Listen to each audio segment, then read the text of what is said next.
This is a production of Off the Hook Sports with Dave Hooker. Oh, we had a storm in Tennessee, so I had to break out the craft treats to calm my poor dog down. We'll talk about that in just a little bit. CraftTreats.com brings you Chalk Talk with Chris Landry at LandryFootball.com. And if you have yet to go to that website, then what the world are you thinking? Just get there. No more about any level of football, be it recruiting, college, or the NFL. You do a fantastic job. I mean, Chris Landry is an advisor for NFL teams, so he can be an advisor for you. That is pretty awesome. So, when you get your thoughts, just kind of in general, Chris, as we look towards this past weekend in recruiting, it was the last big one for a lot of schools. Because of the recruiting calendars moved up so much. Just in general, SEC or not, who do you feel like kind of won the weekend in recruiting?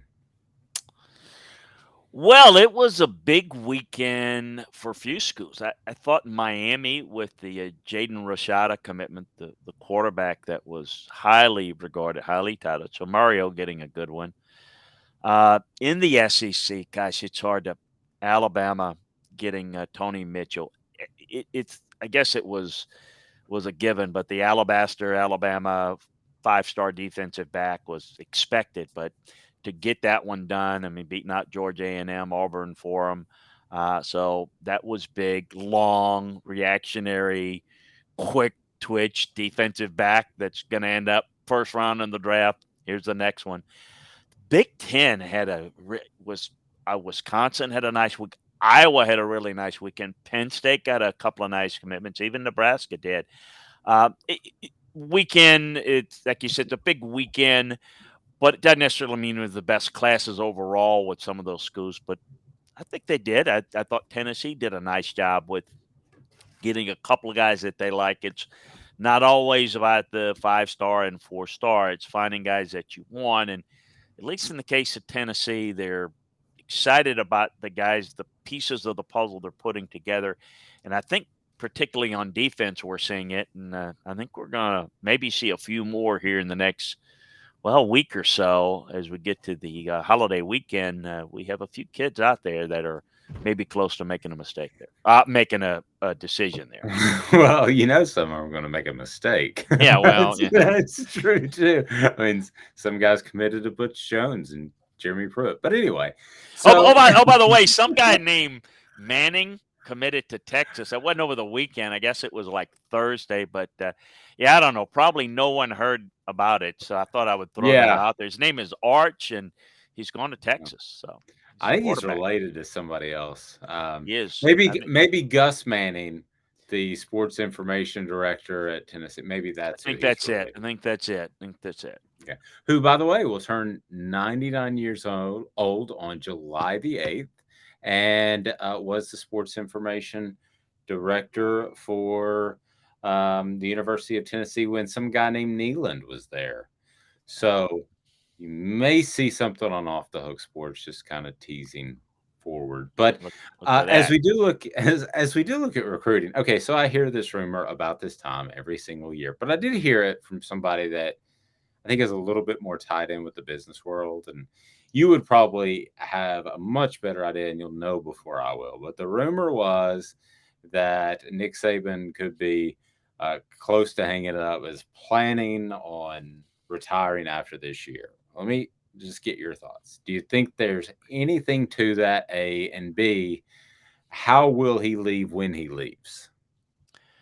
I think it's fair to say that he's, definitely on the back nine of his career, clearly, but deep into the back nine. So he can see the clubhouse. I don't know when that's going to be. Look, could I create a scenario with this team, which, by the way, looks like a great Alabama team, win it again, all again, and walk out on top? Yeah, I could see that. It's not really how Nick operates. I've always, and again, people always say, when is he? I think he's going to do it as long as he feels good and as long as he feels like he can compete. Now, people have said because of the recent dust-ups that he doesn't like the way college football's headed, and if that gets to a point where maybe certain things are not addressed, could that spur him to leave soon? I mean, perhaps. It's possible. I don't have the answer when he's gonna go. I mean, if he doesn't know when he's gonna retire, and Terry doesn't, I sure as heck don't know. I can just guess, but people have always said, and people always ask me, and like, well, what was he? I can't remember the exact year, but I think about 3, 4 years from now, they play at West Virginia.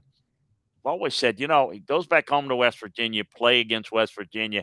That might be, it might be his last year, only because that kind of fits into the time where I think he'd be 78 or something or 76.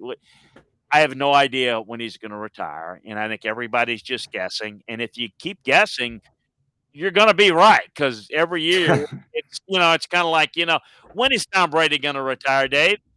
One more year. You got one more year. Well, you're gonna. I think it's that way. I think he is in a situation where you got to take him on a year-to-year basis. He's given no indication that this is his last year. I think as long as he's healthy and as long as Terry is healthy, then I don't see it retiring after this year. But there's circumstances that could change that. Mainly health. But maybe the state of college football might. I have thought about it, but I don't have the answer. It might affect it, or he might be the type.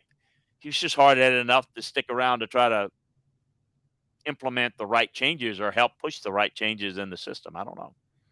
You talk about Brady, that makes me think of Gronkowski, who announced his retirement, unless Tom gives him a call. Could Yeah. Nick Saban call Rob Gronkowski and say, I need an offensive analyst? Could you join the staff?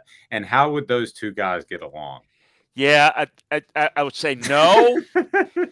Then I would say hell no, and I would say not very well. That's the short answers to your question. That Good call ain't stuff. coming. And Good stuff. that call's not coming, and that call's not being answered if it didn't mean No. anything to you. Sounds like the biggest odd couple in the history of man. Yeah. Mhm. Chill pills, full spectrum CBD treats that contain minor cannabinoids that increase the benefits of CBD. It's great for situational anxiety for your pet. There's storm anxiety, car ride anxiety. That's all at Craft Treats. It's got the anti-inflammatory properties as well for pain reduction benefits. So, with this post, you will see a code in which you can get a special discount. So make your pet and wallet happy with Craft Treats. All right. Well, I didn't mean to go really in this direction, but the natural was always, if Nick Saban retired 3 or 4 years ago, the Dabo Sweeney would just take over because of the tie. I don't think that's a given whatsoever. Do you have any idea what the interest level might be mutually from those two parties if Saban retired sometime soon? I don't think the interest from first of all, who's going to ultimately make the decision, who's going to be involved in it. Um, I doubt Dabo Sweeney would be offered the job. I also think Clemson is kind of home for him. So I don't see that. I am not as high on Dabo Sweeney as others. I think he's done a phenomenal job. I don't think that he'd be as good a fit as people think. People naturally tie him because he's actually beaten Alabama in the biggest game, and he's an Alabama guy. So people put it together. But I don't really see it, and I don't think there's a clear answer. What would be interesting, I've always said, it depends on when he retires. So if he does retire after this year, I really don't know. It would be really interesting because there's a lot of people. I'll give you a name in maybe 3 years, 4 years that they really like. That's coached under Saban. That has done a pretty good job, but it would depend on how well he does. They like Mario Cristobal a lot. Now, I don't think Mario Yeah. Cristobal is a good game day coach at Oregon, but if he's able to turn around Miami and win big and challenge, that would be a name to watch. But I don't really I don't really know. I mean, Kirby's not leaving his school to go to Alabama. No. What It's about just Mel it's Tucker? Mel Tucker would be an interesting guy. And in 3 years, if he continues to have Michigan State, ascending and going to even to a different level, that puts him in play. I think it puts in play any number of people that we're not talking about right now, because if they start, how things are when you're hot and you're really you know, and yet if you are now, you might cool off. I think it really depends on when he goes, but right now, I don't know. I don't know if it said, "Hey, look, it had to happen at the end of this year." What would they do? Don't know. Really, don't know what they would do. I, d- Man, I do not want to be the get off my lawn guy, be negative and old fashioned. But when I look at that Alabama job, if when we start talking about the pay that these guys are getting, Jimbo Fisher and Lincoln Riley, and I think Shaw at Stanford's getting like $8 million a year, to be horrible. And I just look at this pay. I don't want to be the get off my lawn guy, but at some point with this guaranteed money, especially the Jimbo Fisher's contract started it, I think he still gets $95 million if they were to fire him after this year. Do we see any sort of correction there, Chris? Or is it just going to be like quarterbacks in the NFL where everybody gets $1 more than the last guy? I don't see it. I mean, I don't see it among the bigger programs where there's competition. And you just mentioned it, Mel Tucker. There's a guy making $9 million a year. And I mean, look, I mean, love Mel, but it's because he leveraged the opening at LSU, which he was never a candidate for. He was media candidate, but was never a real candidate. But a big time booster there. Um, hey, I'm going to put up the money. We're going to do this, and there you go. Um, so you've got a lot of that going on, and I think it's going to be difficult. I don't see it going backwards. I think that the bigger time programs are going to do. The money's going to get bigger and bigger. The Big Ten's new television deal, which by the way, thought it might have happened by Memorial Day, it hasn't. Those things are just gone astronomically up with the Amazons of the world, and is it Apple? I mean, it just the streaming. That's just going to create more revenue, particularly for the Big Ten and the SEC, to where there's money's going to become. I don't think it's going to go down. And remember, the NIL money is quote unquote coming from boosters and not the schools. The only thing would be is some of those boosters, are they going to stop giving as much to the school and just give it for NIL? It's going to be interesting to see, but I don't see the money going downwards. It really doesn't. Once it goes up, it just doesn't usually go up. I think it'll be interesting to see if somebody says, "Look, we're gonna give you security in years, but we're not going to go that high." I'm curious to see if we get a market correction there. Well, that leads me to my next question. I wrote a column about it on offthehooksports.com. So I think the three best bets in terms of over-unders, and I don't gamble, but win totals for over-unders would be Auburn, who I believe was at 5.5. I would take the over. Alabama, I saw at 10.5. I'm sorry, Auburn, I would take the under, excuse me. And they were 6.5. Auburn, I would take the over at 10.5. But that leads me to Tennessee, which is 7.5. I think they're a lock to win 8 games. Again, I don't gamble because I'm terrible at it, but I think they're a lock to win 8 games. What if they win 9? What does Josh Heupel come to Tennessee, or his agents come to Tennessee with? Is he asking for $6-7 million on a 9-win season? Because he's I'm getting 4 right now. Yeah, no, it'll I think go into that range, and the answer to how high it would go would depend on other potential openings.